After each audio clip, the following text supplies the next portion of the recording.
Hello, everyone. We're going to get started here in just a few minutes, so give it a few minutes for people to jump on.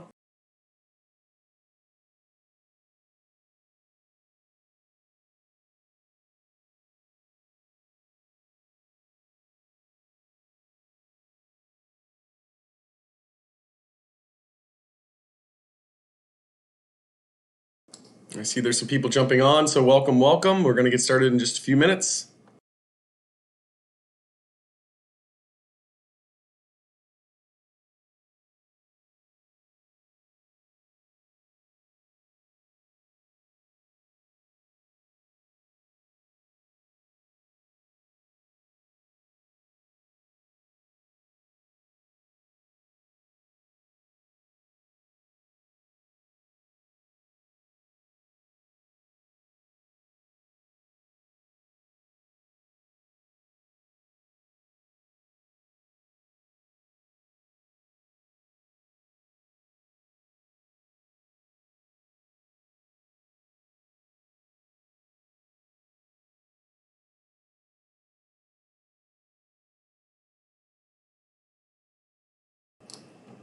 Okay, welcome back, everybody.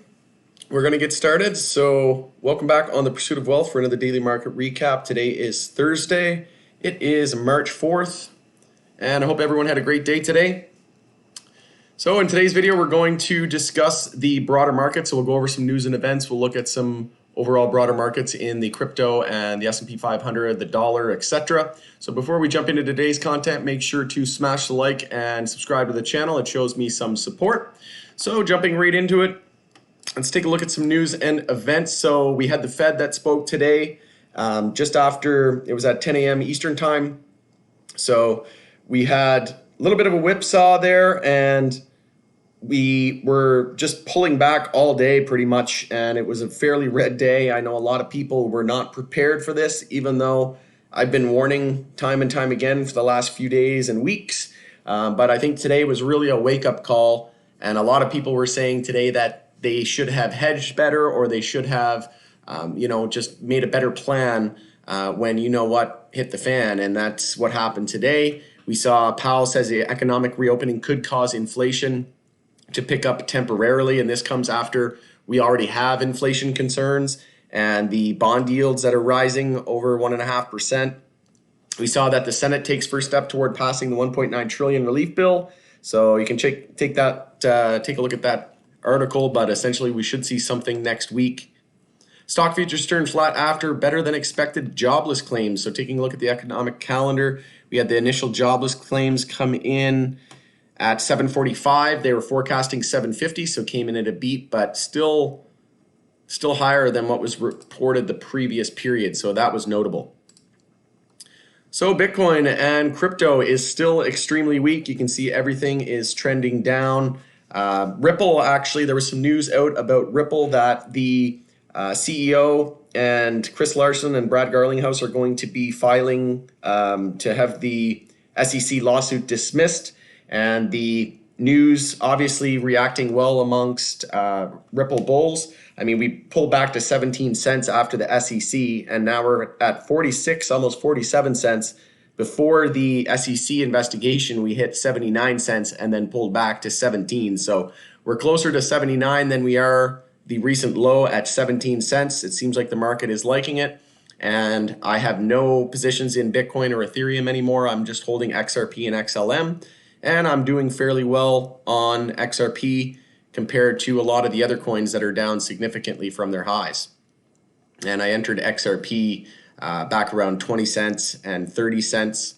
So seeing a lot of gains there, but Bitcoin weekly consolidation still underway. We are consolidating on the daily now, so we're going to scout a higher low compared to 43,000. If we form a higher low compared to 43,000, we'll want to break resistance here at 52,666. And if we break that resistance at 52,000, that will confirm a daily uptrend, and we can be heading back to all-time highs, or at least that is what we would expect. And if we change that daily trend back to an uptrend, then our weekly higher low is set here at 43,000. So before we jump into SPY, let's take a look at the dollar. So the dollar is extremely important at the moment. We are confirming a weekly uptrend.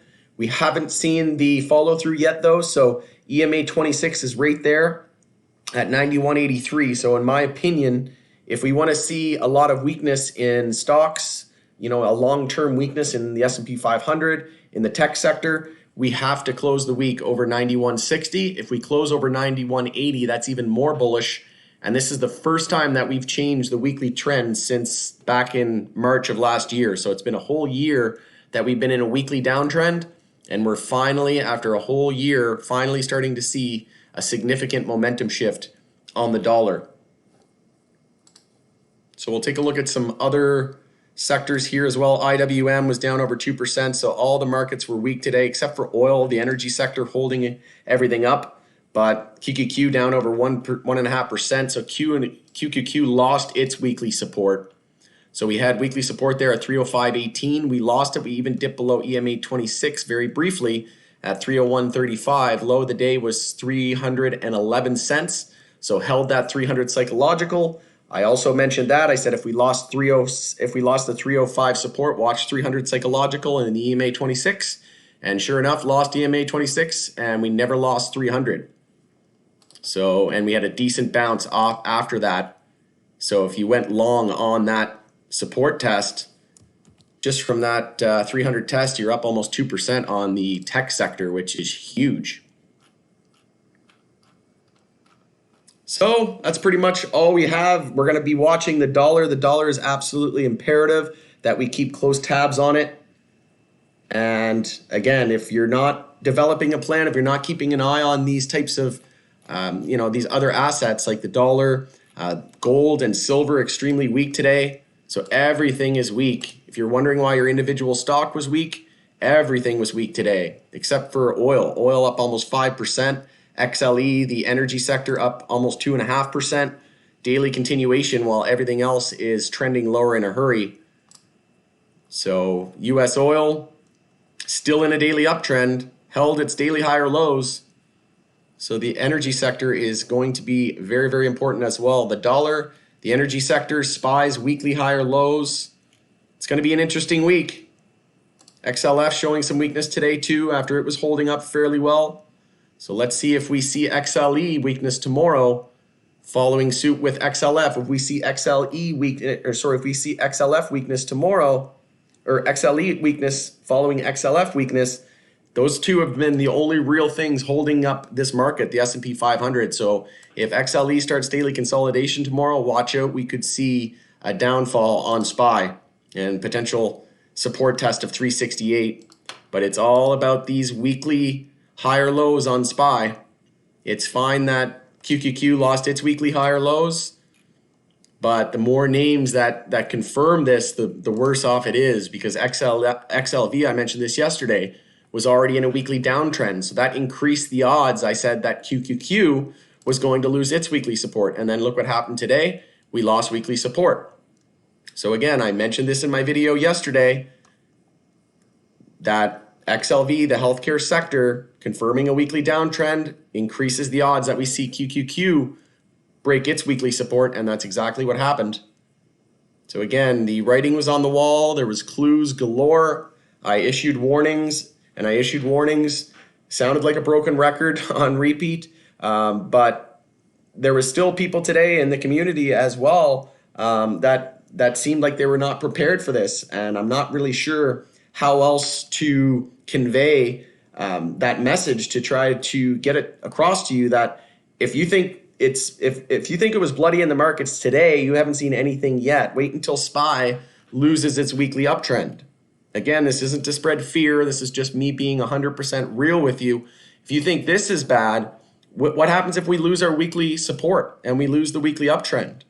We have no real weekly support all the way down to 320. Are you okay with a drop to 320? Are you okay with a drop to 300? Is your portfolio set up for that? If not, now's the time to get serious about that. And if you're not sure, check out pursuitofwealthgroup.com, check out powgroup.ca, join us for a 1-week free trial, and come join us, come trade with our community of investors and traders, and we can help you develop a plan. Again, you're responsible for your own trades and 100% responsible for the trades you make. So we can bounce ideas off each other, but ultimately you need to be the one to take the action and to hit that buy and sell button. So if you're not prepared, think of ways that you can protect your portfolio. You can limit the amount of cash you're entering on trades. So you can scale back your capital. You can hold mostly cash. You can short.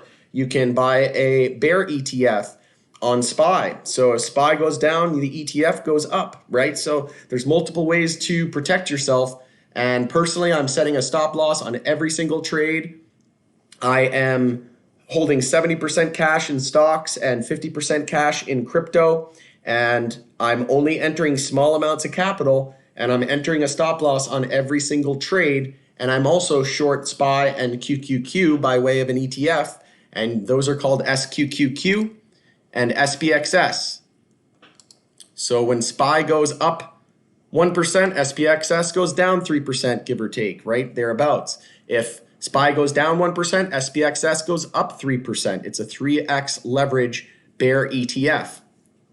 So if you're like me in a registered account, you can buy that in a registered account and you can protect yourself. So for example, today, SPY was down 1.24%. SPXS was up 3.74%. What is that? 3 times the amount. Because it's a 3x leverage. Okay, makes sense. So in my long account, I had my long exposure in my long-term no-touch portfolio. My stocks were down about 6.5% today. SPXS, from my entry a couple of days ago, I'm up about 5%. So my long positions are down 6.5%, but I'm up 5% on my SPY short position. So what does that mean? That means they essentially cancel each other out, and I'm break even. My account value is staying the same, even though most people are thinking the sky is falling. So again, if you think this is bloody now, if you think this is bad, if this is a pullback and a significant correction, wait, what happens if we lose weekly support, right? So it can always go lower than you think. Make sure that you do not get complacent. And I will warn this one more time, that one of these times, I'm not sure it's this time, it could be this time. My gut tells me that we're going to be entering a significant prolonged bear market, maybe 1-2 years plus. If we go out to the monthly and we look at the .com bubble, again, I mentioned this yesterday, RSI peaked in 1996, and at the top of that bubble is when we saw that divergence in the monthly RSI. That's called bearish divergence. And for 4 years, we continued to go up while the RSI trended down. Now look what's happening. For almost 4 years, we're trending up while the RSI is going down. So again, we could keep going up. Maybe we go up for another 6 months, maybe another year. But do you want to be stuck at the top when this happens, or when this happens, or when this happens? That's what they're doing. They lured people in. Everybody on Wall Street, every news company and media company was telling everybody back in the 2000s in the dot-com bubble to buy tech, buy big tech, buy big tech. And then guess what happened? Everybody, those poor retail investors back in 2000, they bought into what the big media companies were saying, because when they weren't telling them to buy big tech here. No, because they weren't done buying themselves. But when we hit here, the big market makers, right, the hedge funds and the people who own all the media companies, they said, okay, we're all done buying. It looks like we're peaking out here. Time to flip short. Then they flip short. Then they run the press and say, everybody buy tech. It's the next best thing. Look at the gains that we've had. It's just going to keep going up. It can do no wrong. And then 2 years of pullback. And look how long it took for us to double back then. We'll just use this for example, $67. How long did it take to double? 100%. Still not at 100%. 100%. So it took 600 or 700 days. 700 days we'll go with. And less than a year, we're up almost 100%. So it took 700 days before, and now we did it in less than 365. I cringe every time we get close to monthly consolidation, because what happens when we lose if we lose the low of the previous monthly candle and we start monthly consolidation, we have absolutely no support. I don't think I did that right. From the current level, we have no monthly support down here until That's a 15% drop. We dropped 1.2% today, and everybody seemed like the world was ending. You need to take a reality check. Look at that volume today. EMA 12 and 26 bear cross. I was going to keep this video a little shorter today, but I'm not seeing a whole lot of people, getting a lot of people joining these live streams, but not really seeing anybody talking about protecting their portfolio or any shorting or any bearish trades. All I see is people with their bull blinders on and asking me to look at the next penny stock, right? Now's not the time, in my opinion, to be scouting penny stock entries. Penny stocks are going to get crushed. Not all of them. You know, some can go against the trend, counter trend, but if SPY drops 20, 30%, mark my words, 90%, if not more, of penny stocks are going to drop 50, 60, 70, maybe even 90%. So again, you can do what you want. We're not financial advisors. Don't take our advice because we can't legally give it to you. But what I'm doing is I'm dialing back my trades. I'm going to be very, very picky. I'm holding 70% cash in my stock portfolio, 50% in my crypto. I'm no longer holding Bitcoin or any of those crazy assets that have gone from 3,000 to 58,000. And there's still people foaming at the mouth to buy it at 48. I don't get it. But anyways, let them have it. And yeah, just I've got my SPY short, my QQQ short. And in a day like today, when the market is trending lower, my account value stayed the same. And I've got a lot of MJ positions. My focus now is MJ. It's very, very short term on the LPs, specifically Hexo. And then it's going to be focusing into the US MSOs. I've already been scaling into the US MSOs. But again, I expected some weakness in SPY, and I used that weakness as a way to buy in cheaper today. So I didn't go too heavy on Hexo. I didn't go too heavy on any of the US MSOs because I knew that we were likely going to see downside. And that's exactly what we got. And today we had a huge red day across the cannabis sector. I'll do a separate video for the cannabis sector here in just a few moments. But please, please, please, please make sure you take the time today and get out a notepad and write on that notepad protecting portfolio steps or goals to hit to protect my portfolio or things that I can do to protect my portfolio. And jot down number 1, use less capital on trades. Number 2, short the market. Number 3, use a trailing stop loss, no more than 10, 15% on every single trade, right? So those are 3 different ways. Or maybe if you're long-term and you're really heavy on a stock, maybe you sell half of it.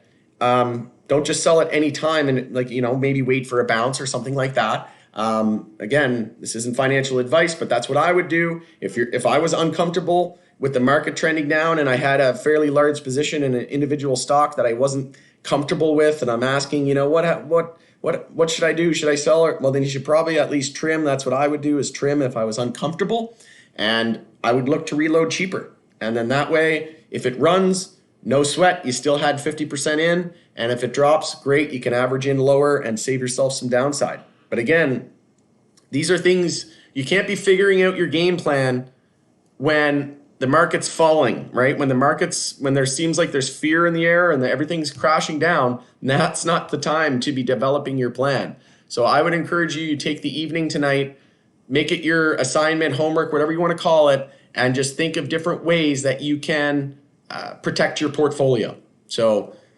that is my 2 cents. I know I went on a rant today, but again, it just hurts to see a ton of people on these YouTube comments and in the community. You get those newer people that they're warned and they're warned and they're warned, but they for whatever reason don't listen. And then when we see the market pull back, it's the end of the world. So